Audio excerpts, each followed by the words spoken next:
Hi, my name is Chantal Calato. I'm an artist and I'm checking in with the Burchfield Penney. Currently, I'm in the process of installing my art installation Unseen in their project space, and it opens on August 14th, 2020. I've been working on it for about 4 years this month. I'm standing at the Niagara River right now, and I'm in the backyard of my parents' house. And this is an important spot for me because I actually started all of my environmental art right here on this beach. If you go and look downstream about 5 miles is the brink of the falls. And then if you look upstream, you've got Love Canal, which is about 1 mile upstream of this plot of land.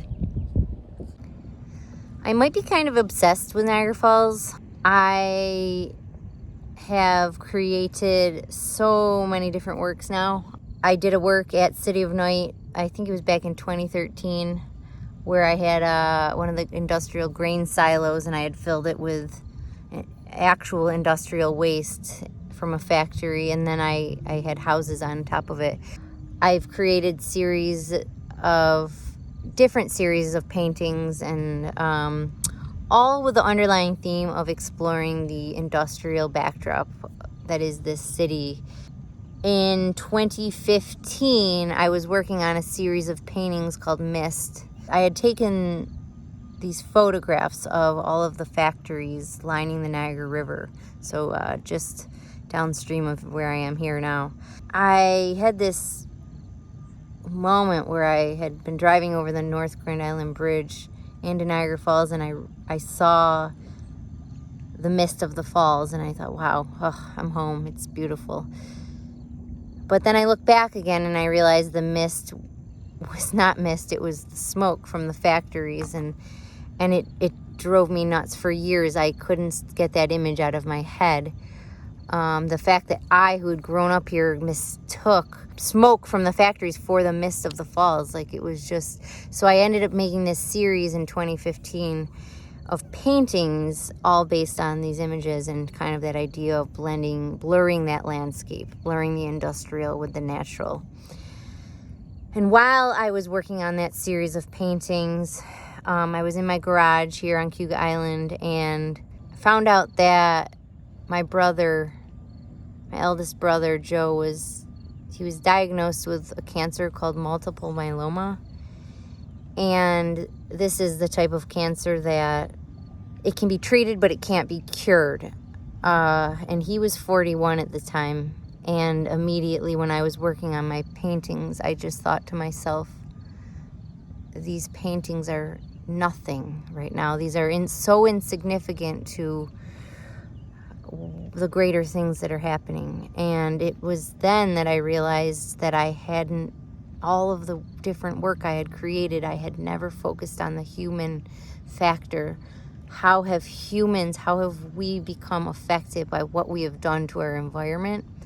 And so I finished that series and immediately started working on Unseen, which is what is opening up in a couple weeks. And Unseen became something that I really never would have even imagined. But at some point I realized the only way I could kind of go forward with the work was if I interviewed people who had been affected. So in the end, I ended up interviewing 18 people who in some form have been affected by living in a toxic environment, all from Niagara County. At a certain point, I actually had to cut off the interviewing process because I had so many people tell me, well, I know somebody who should be interviewed, or my sister should, or my daughter should, or my cousin should, or...